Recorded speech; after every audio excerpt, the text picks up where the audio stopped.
Aloha and welcome to the Sylvan Bell Business Growth and Exit Strategy Podcast, your guide to building companies that command maximum multiples. I'm Sylvan Bell, author of 5 books on business strategy and sales, creator of the Sell Framework, Scale Framework, and Driver Test. I work with owners of $10 million to $250 million companies, whether you're scaling for growth or positioning for a profitable exit. Each episode breaks down one framework, strategy, or concept you can apply this week to grow revenue systematically, scale operations, and maximize enterprise value. Let's get started. We're here for episode number 4, why most businesses are not transferable. So most businesses can't be sold because they can't be handed off. So the magic thing to think about when it comes to your business being sold is, can I hand off this business to somebody else? And how predictable is the business for them? When you take a look at it, what it really means for a buyer is, can this business work without you? And what you want to do is you want to make sure that you're building a moat. You want to make sure that you could leave for a stated amount of time. And what you're looking for is places where you break transferability. And if everything has to run through you, it's a sign that there's a problem. It's a sign that there's a delegation issue. It's a sign that maybe things are not as effective as they could be.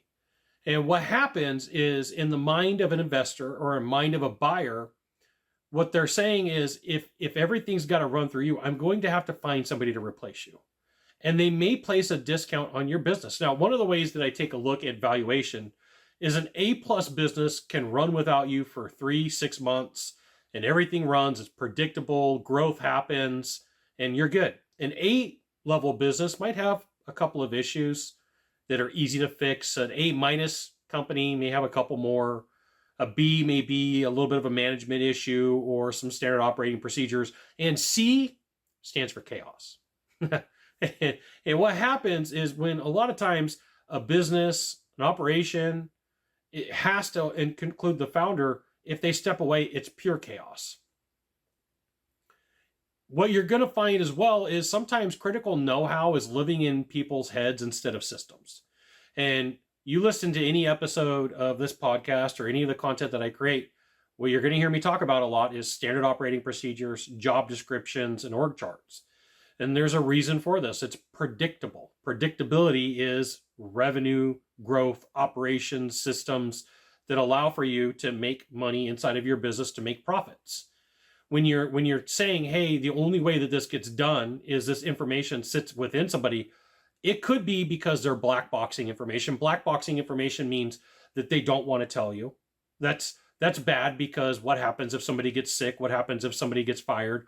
What happens if something worse goes down? Black boxing inside of a business causes a lot of problems. And it's usually a key person that knows that if they hold back information, they may have to hire more people that could be friends or family. It could mean that they have control. It could mean that it's just they're inefficient in what they do. It could be that they're scared of being fired. And when you're talking about transferring a business, a risk is somebody inside of the organization that doesn't want to play ball. And it could be management. It could be mid-level management. It could be an employee. It's somebody saying, I don't want to tell you what I know, because if I do, something bad in their mind is going to happen.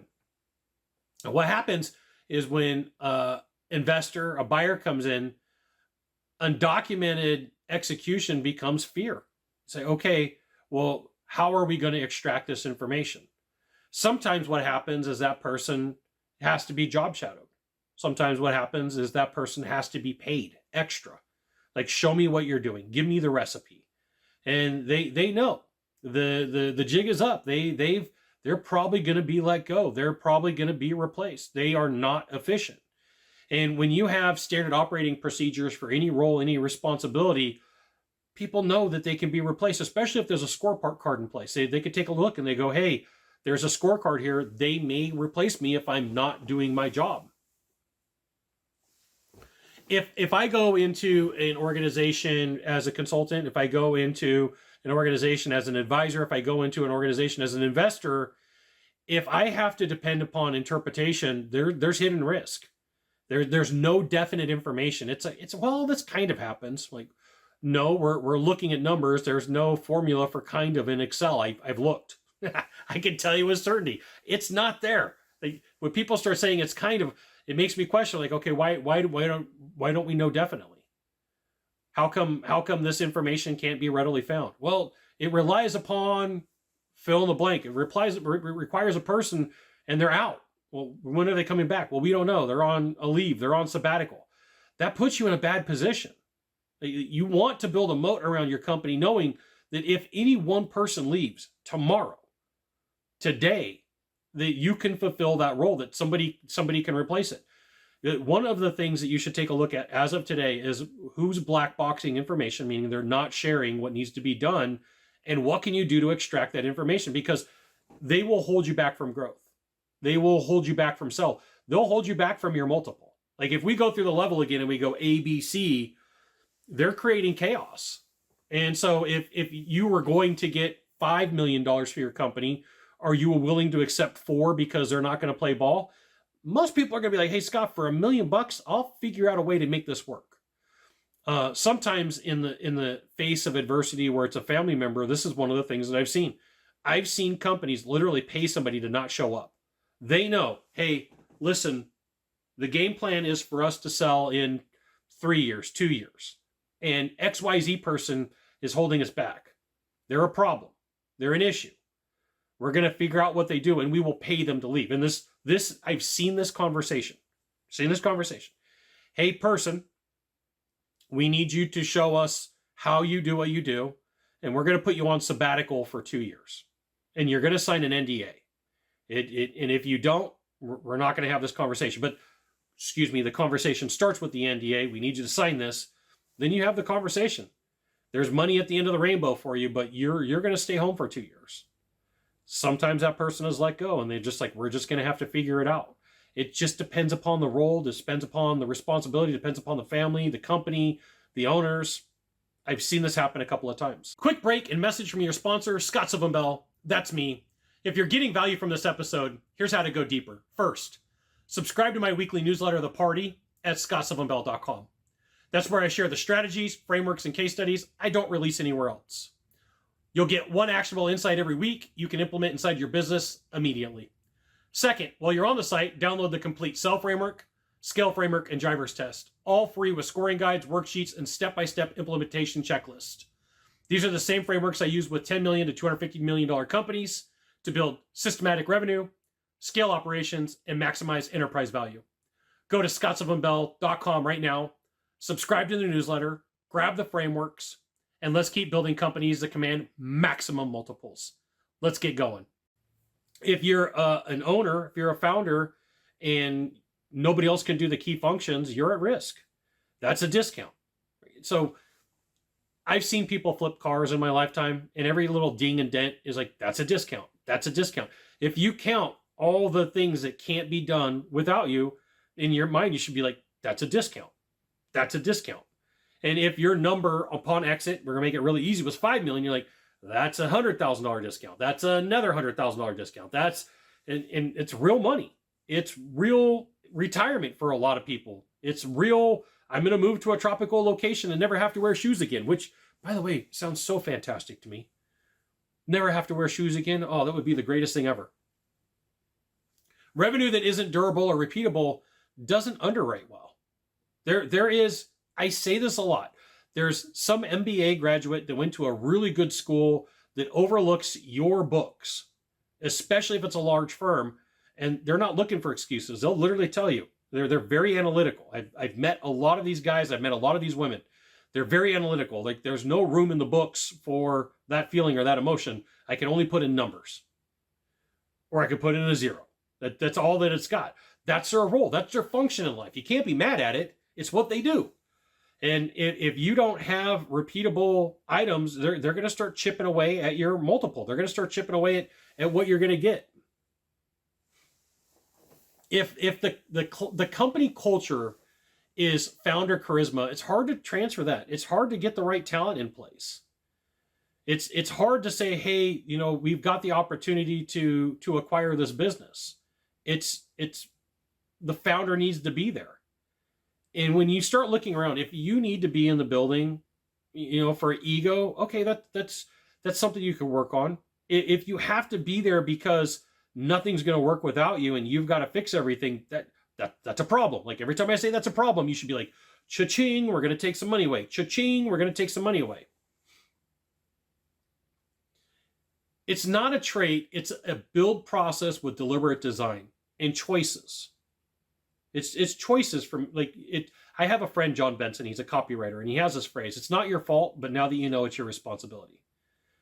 It's not your fault you didn't know. It's not. Nobody pulled you aside and told you until today, but now that you know, it's your responsibility. How do you fix the issues in the business that are running if you're the one that has to make everything work? How do you fix the issues in your business if you have a key player that doesn't want to play ball, that doesn't want to tell you what they do, that black boxes information? The way that you make magic happen in your business, I love to say make magic happen. The way that you make magic happen in your business is you stabilize the operations, you document processes, you delegate authority, and then you prove it repeatedly. So when I ran an organization, one of the things that the people who worked underneath me found out real quick is I need you to make decisions and I need you to be smart with them. So I would bring them in and say, hey, we're going to make a decision about, marketing. How do you think that we're going to make it? And they would tell me, and I'd say, no, we're going to look at it this way. And then I would walk them through my decision-making process. And I'd say, okay, what would you do based upon what I just shared with you? And I would show them, hey, here's the decisions that I make. Here's what I have to do. Or if you have a problem, bring me 3 solutions. And don't rely upon me. Bring me your 3 solutions. Tell me the best one and why you pick it. And sometimes it's a matter of, hey, okay, you're almost there. What happens if 1, 2, 3 happens? What happens if X, Y, Z happens? It's a mentorship program. Sometimes the role and function of a founder is the mentor. The next person is going to take their place. Or sometimes you find somebody to hire that can take that role and responsibility and doesn't need the mentorship. We're going to go back to the simple self-test. If you could disappear for 60 days, what's going to break first? Some people can't go 60 days. Go reverse it. Okay, well, if I left for 30 days, what's going to happen? Well, if you can't do that, what would happen in 14? If you can't do that, what would happen in 7? And you start looking for the gaps. You start looking for the issues. And what you're going to find is the more of those problems that you can fix and the more issues that you can fix, the more transfer and predictability you have inside of your business. So pick one transferability blocker that's preventing you from getting the biggest multiple that you can. Like a magnificent multiple is what I like to refer to it as, and work on it on the next 90 days. And I love to explain this. 90 days doesn't have to start on the 1st of the month. If tomorrow's the 15th, you can go 90 days from the 15th. Go 3 months out. And instead of getting caught up in, well, we've got to wait for the perfect time, that perfect time will pass, and then you're going to have a new problem you got to fix. Thank you so much for checking out episode number 4. Would love to see you for number 5. You can always share this with a friend. You can subscribe, and in some places you can leave a comment. Looking forward to connecting with you soon. Aloha and mahalo. Mahalo for listening to the Sylvan Bell Business Growth and Exit Strategy podcast. Here's what's available to you right now. First, subscribe to this podcast so you get every framework we release. Second, visit scottsylvanbell.com to access the Sell Framework, Scale Framework, and Driver Test. All free with complete scoring guides and implementation worksheets. Third, subscribe to my weekly newsletter, The Party, where I break down strategies and frameworks you won't find anywhere else with one actionable insight every week. Go to scottsylvanbell.com and enter your email. And if this episode added value, share it with another business owner building a $10 million to $250 million company. Until next time, keep building companies that command maximum multiples. Aloha.